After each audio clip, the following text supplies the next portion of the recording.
So that's why I wanted to bring on King County Republican Party Chair Jolie Lansdowne, because Jolie is trying to help figure out how to get some election victories that are going to start to push back against the Democratic majority in the Washington legislature. And Jolie, thank you for coming back on to talk to me here on The Morning Ride. Thanks so much, Phil, for having me. It's an honor to be here as always, and I'm excited to have the conversation. Yeah, and I think that's one of the most frustrating things for conservative-leaning, common-sense voters in the state of Washington is that we get these conflicting messages from polling and from voters on an individual basis, but yet they end up electing to office, or if it's a statewide initiative, as another example, they end up voting for the very things that they say they're upset about.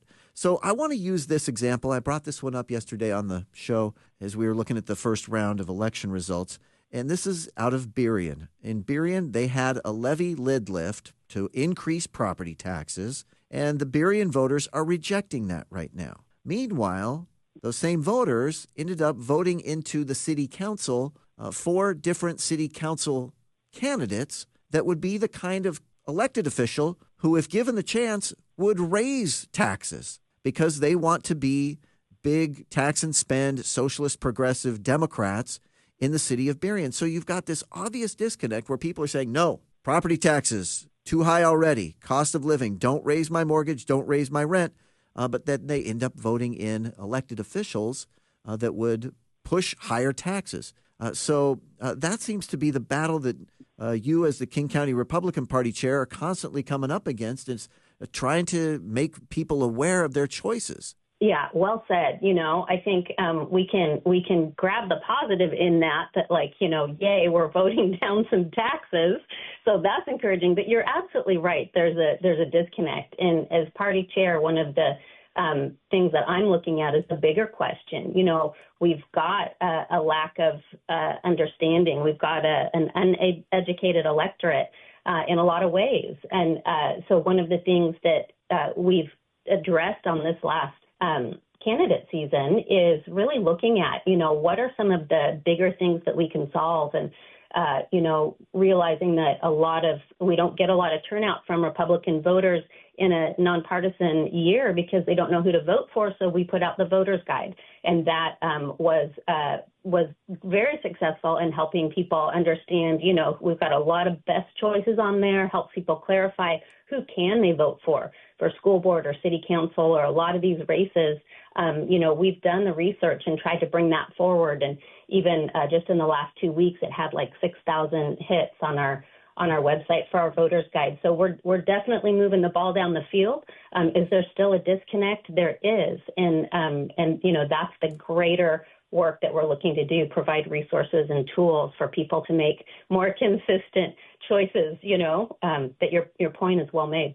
So voter turnout would be the other one. Let me pull up the King County Executive. That's probably a good barometer for a lot of people coming out to vote countywide to give us an indication of how many people are turning out. As of the second round of ballots that were tabulated yesterday afternoon, it's 24% voter turnout between Guilherme Zahale and Claudia Balducci.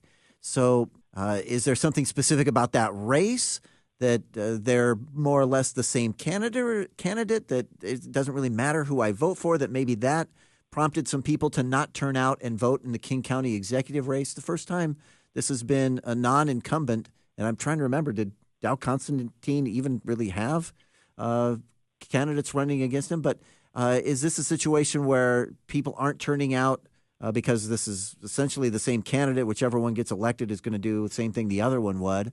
And only 24% voter turnout in there. What do you think's going on as it relates to voter turnout? Well, yeah, I think, for the broad statement, we've got 1.4 million registered voters in King, and right now we have received about 580,000 ballots. We're right at about 40%, maybe 41%, right in there. Okay. For they haven't tabulated those all yet. Then is that what they're saying with that 40%? Right. We're about 40% right now. We're only expecting, Julie Weiss, King County Elections stated she's only expecting about 45% total. So that's another element that we really need to look at. Government is run by those who show up, and we've got a lot of smart people in King County. Getting this voter turnout higher is definitely a year-round goal. It's not just candidate season, but this is something we're championing year-round and just really encouraging folks. Your voice matters, your vote matters. And another piece of this is, getting out to city council meetings in our 39 city councils throughout King County. And, it's open mic night. Take the mic and share your local concerns. And, that's another way to elevate engagement and awareness of the local issues. So yeah, we're still counting. We're 2 days after. It takes us a little longer to count here. Yeah.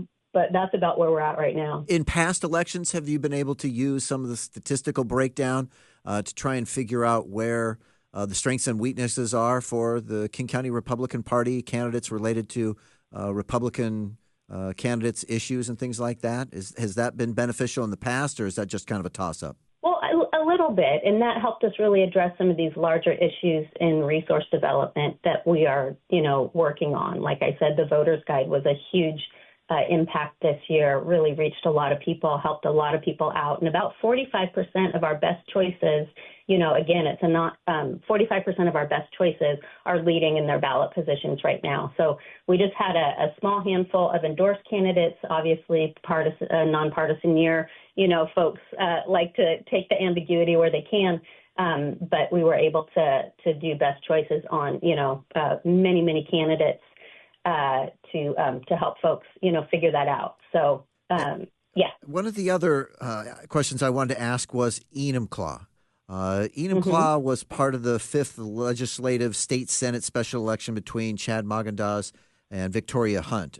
Is it all of Enumclaw? Is it most of Enumclaw? It's most of Enumclaw. It's a little bit north as well. It's Black Diamond, that area. We've seen some good successes there. Go ahead. I was basically going to ask about that concept of how Enumclaw turned out, or where the Enumclaw vote went for something like either Chad Magendas versus Victoria Hunt, because Enumclaw got stuck in this whole catastrophe with the 410 White River Bridge being closed down for several months. And that, I think, showed a lot of the vulnerability that Democrats are responsible for when it comes to transportation and infrastructure around the state in general, but specifically how that ultimately ended up impacting people on the Enumclaw side of the White River. And I was thinking, that might be the sort of thing that motivates people to get out and vote and maybe vote for Chad Magendas. And I'm sure in forthcoming days we'll start to see a little bit more clear statistical picture if that did or didn't materialize. But that was one that kind of surprised me. I thought that Chad Magendas would hopefully get a little bit better turnout, a little bit better support, but he's on the verge of losing a close race to an appointed state Senate Democrat.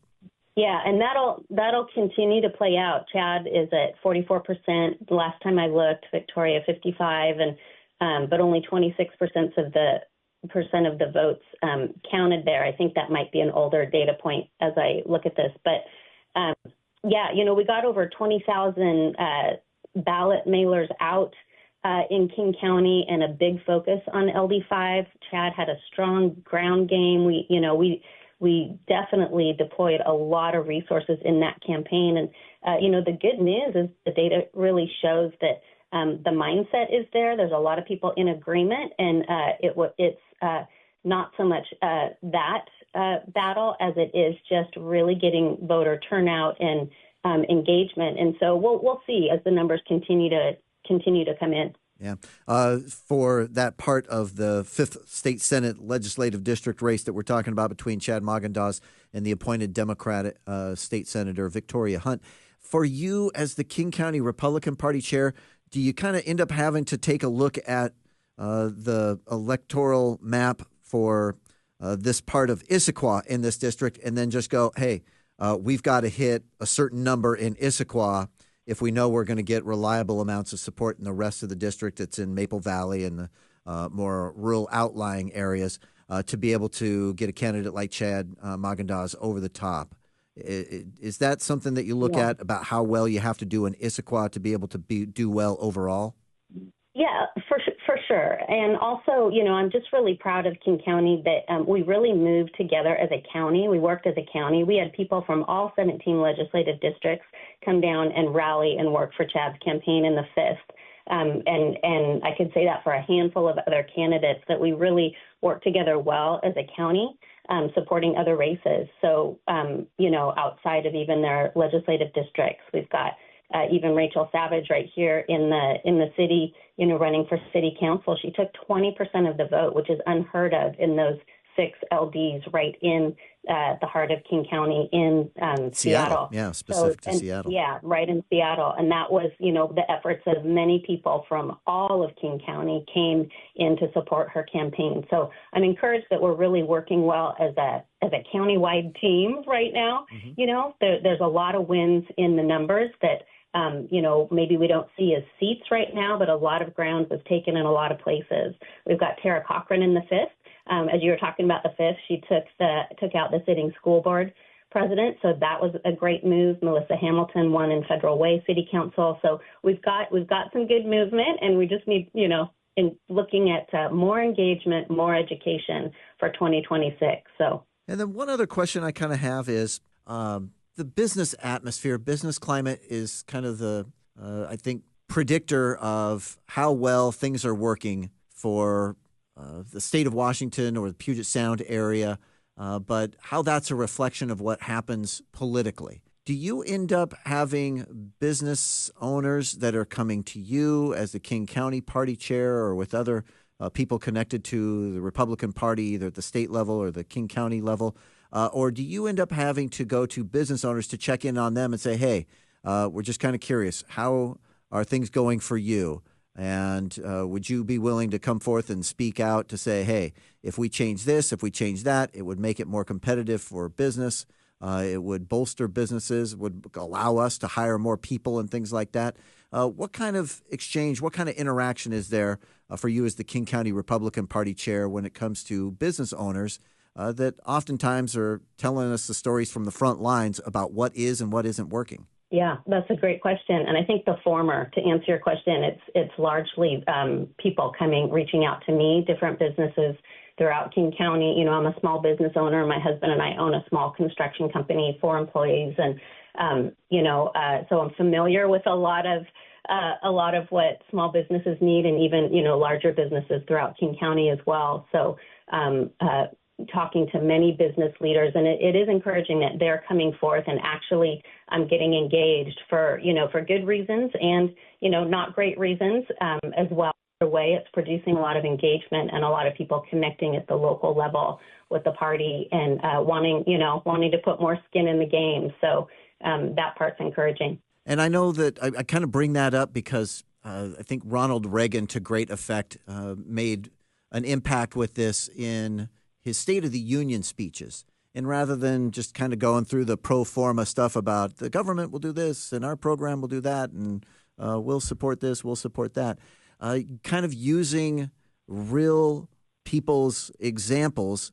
And that seems to be one of the things that if you talk about what's going right, what's going wrong here in the state of Washington and then locally with politics in the Puget Sound area, when you can get those people who have a story to tell, and a lot of times it's somebody who's put together a small business, started a business on their own, and if they're able to tell their story, that can become eminently relatable to a broader amount of voters to try and get those real stories out there for voters to see, rather than voters, because the propensity, I think, for voters around King County is to get caught up in the cult of personality about the politician themselves.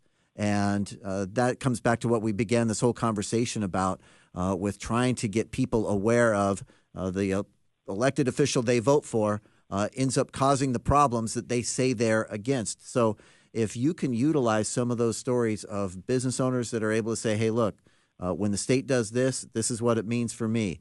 And it makes it more difficult to operate a business and keep people hired and keep people employed, and kind of use that as a strategy of storytelling to try and bring awareness to what voters are actually causing in King County when they vote the way they do. Yeah, I love that, Phil. And, if people are listening and have not yet gone to our website at kcgop.org, you can sign up for our newsletter. If you do it in the next few hours, you'll get this week's edition coming out at 3 o'clock today. But we do share each week. We have stories of different people throughout King County, and you're absolutely right. It's the personal story that makes it relatable and impactful. And that's a great point. I agree. Okay. So sign up for our newsletter. You'll get it every week, and it'll ground you in local government, what's happening in King. Very good. Jolie Lansdowne, she's the King County Republican Party chair, joining me here on the Morning Ride, talking a little bit about some of the downside of the election results, but certainly trying to